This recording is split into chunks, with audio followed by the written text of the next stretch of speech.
Alors, bienvenue sur la chaîne. Je suis là comme toujours pour vous tenir au courant du marché des transferts. Aujourd'hui, beaucoup de choses à dire, beaucoup de choses à mentionner. Le marché entre dans sa phase finale, alors passons au nouvel ensemble. Plus de nouvelles pour vous. Nous voici.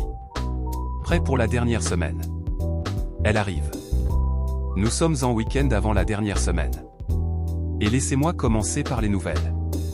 Je voulais commencer par la situation de Marc Casado, car Barcelone joue aujourd'hui. Et le message de Hansi Flick pour Marc Casado est assez clair, il est titulaire pour Barcelone ce soir. Donc, après toutes les rumeurs, toutes les histoires que nous avons eues sur Casado, et les clubs de Premier League intéressés. Car il y a des clubs de Premier League intéressés, il y a des clubs qui réclament Marc Casado. Eh bien, la réponse de Hansi Flick est assez claire. Il a déclaré en conférence de presse qu'il voulait garder Casado ainsi que Firmin Lopez et maintenant faire jouer Casado comme titulaire. On me dit que Casado veut rester. Le Barça veut garder Casado. Hansi Flick en est convaincu. Et maintenant, Casado est titulaire à Barcelone. Une autre grande nouvelle aujourd'hui concerne Rodrigo Mora. L'attaquant portugais a 18 ans. Al Ittihad, en Arabie Saoudite, a officiellement contacté Porto pour recruter Rodrigo Mora. Porto dit que le transfert est proche ou rien. Donc 70 millions d'euros. La réponse d'Al Ittihad est d'essayer de négocier en dessous de ce prix. Peut-être en payant en plusieurs fois, peut-être même plus que proche, mais pour l'instant, aucun accord n'est encore trouvé. Porto se bat pour garder le joueur, mais Al Ittihad fait pression pour obtenir Rodrigo Mora, et ce serait énorme. Un des meilleurs attaquants d'Europe serait vraiment impressionnant. N'oubliez pas qu'en Arabie Saoudite, le marché est ouvert 10 jours de plus qu'en Europe. Ici, en Europe, le marché ferme le 1er septembre. En Arabie Saoudite, il y a 10 jours de plus. Beaucoup de mouvements également en Angleterre. Un mot important du directeur de la Roma, Massala, avant le match de ce soir, a déclaré que Jadon Sancho n'avait aucune motivation pour rejoindre la Roma.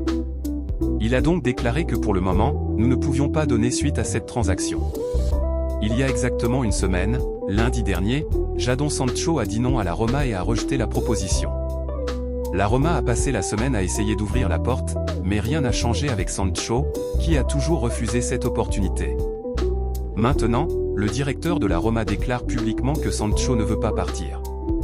Je peux vous garantir que Manchester United continue de faire pression pour que Jadon Sancho parte au plus vite. La Roma offrait 20 millions de livres. United, pour cette somme, vend le joueur. United essaie donc de trouver une solution au plus vite pour Sancho, car ils ne veulent pas que le joueur reste au club et ils insistent pour trouver une solution au plus vite pour Jadon Sancho. Des nouvelles également concernant les joueurs de Chelsea. Xavi Simons et Garnacho attendent le feu vert pour rejoindre Chelsea. Garnacho attend le départ. Eh bien, d'après mes informations, après une réunion directe entre le Borussia Dortmund et Chelsea vendredi, l'accord pour le départ de Carnea et Aaron Selmino de Chelsea et le départ du Borussia Dortmund est très proche. Il a presque signé, d'après ce que j'ai entendu. Il reste encore quelques détails à régler avant que Carnea et Aaron Selmino ne rejoignent le Borussia Dortmund. Anelmino est prêté sans option d'achat. Transfert définitif de Chukwuemeka pour plus de 20 millions d'euros, une vente importante est en cours. Les détails sont en cours de finalisation. Et puis, c'est parti pour Aronino et Kuka qui quittent Chelsea et rejoignent le Borussia Dortmund pour Anelmino. Il est important de préciser qu'il n'y a pas d'option. Il sera donc un joueur de Chelsea à l'avenir. Chelsea, une autre exclusivité pour vous. Ce soir, on m'a dit qu'Aston Villa, après avoir appelé Nicolas Jackson, veut Jackson, mais il pense que la transaction n'est pas facile car de nombreux clubs sont en lice pour Jackson. Newcastle, le Bayern, plusieurs clubs sont à l'affût. Ainsi, Aston Villa, après avoir appelé Jackson, a également appelé ces dernières 24 heures pour Christopher Nkunku. Nkunku reste l'un des grands noms du marché. Jackson et Nkunku sont prêts à quitter Chelsea. Cette dernière semaine, nous connaissons l'intérêt du Bayern, mais il voulait un prêt. Chelsea veut un transfert définitif. Intérêt de Lec, mais situation similaire. Prêt définitif. Et maintenant, Aston Villa s'intéresse également à Christopher Nkunku.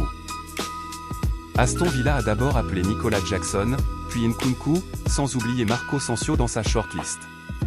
Voilà donc tous les noms d'Aston Villa qui attendent de voir ce qui va se passer cette saison et ce qu'ils pourront trouver sur le marché cette dernière semaine. Mais évidemment, ce sera un sujet très important pour Chelsea afin d'obtenir le feu vert. Merci à vous pour votre attention et n'oubliez pas de vous abonner et activer la cloche pour rien rater des vidéos qui viennent. À bientôt.